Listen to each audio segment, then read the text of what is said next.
बिस्मिल्लाहिर्रहमानिर्रहीम। अस्सलाम वालेकुम। मैं हूँ साइमा दाल सब्ज़ी के साथ। तो आइए नाज़रीन, आज आपके लिए कीमा करेले बनाने जा रही हूँ, जो कि बहुत ही आसान रेसिपी है। यहाँ थोड़ा सा ऑयल डाल दूँगी मैं, और सबसे पहले मैंने करेलों को बॉयल कर लिया था बग़ैर नमक डाले हुए, और अच्छी तरह से हाफ़ डन कर लिया था। तकरीबन ये अध गले हो चुके हैं। ये ऐड कर दूँगी इसमें। इनको फ्राई करेंगे अच्छे से, 3 से 4 मिनट तक इनको फ्राई होने देंगे मीडियम टू लो हीट पे।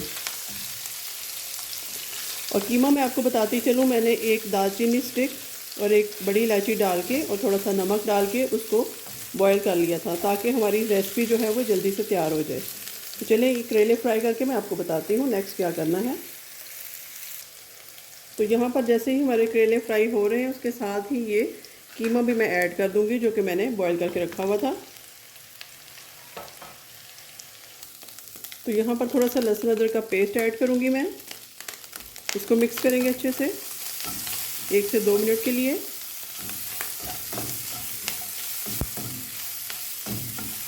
साथ ही यहाँ मेरे पास टमाटर है, जिसकी मैंने पेस्ट बना कर रखी है, ये ऐड कर दूँगी। यहाँ इसमें स्पाइसेस ऐड करेंगे। हाफ़ टी स्पून हल्दी जाएगी, 1 टीस्पून के करीब नमक ऐड करूँगी।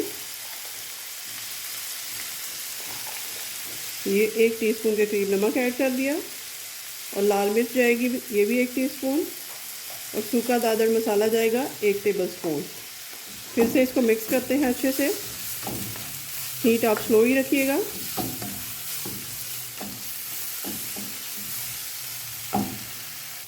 इस स्टेज पे थोड़ा सा दूध ऐड करके मैं इसको कवर कर दूंगी, जिस तरह हम दम लगाते हैं उस तरीके से।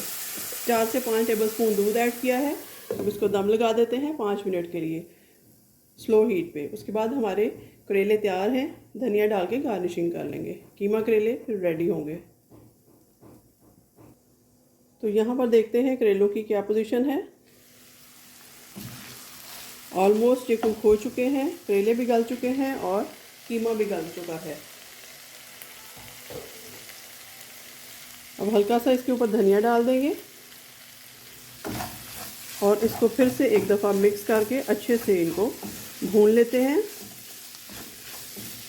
आपने देखा मैंने घी बहुत ज़्यादा ऐड नहीं किया,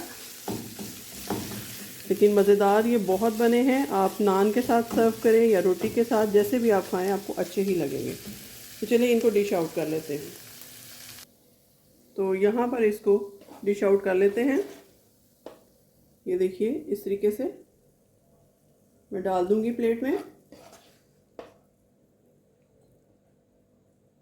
बहुत ही मज़ेदार से हमारे कीमा करेले बनकर तैयार हैं।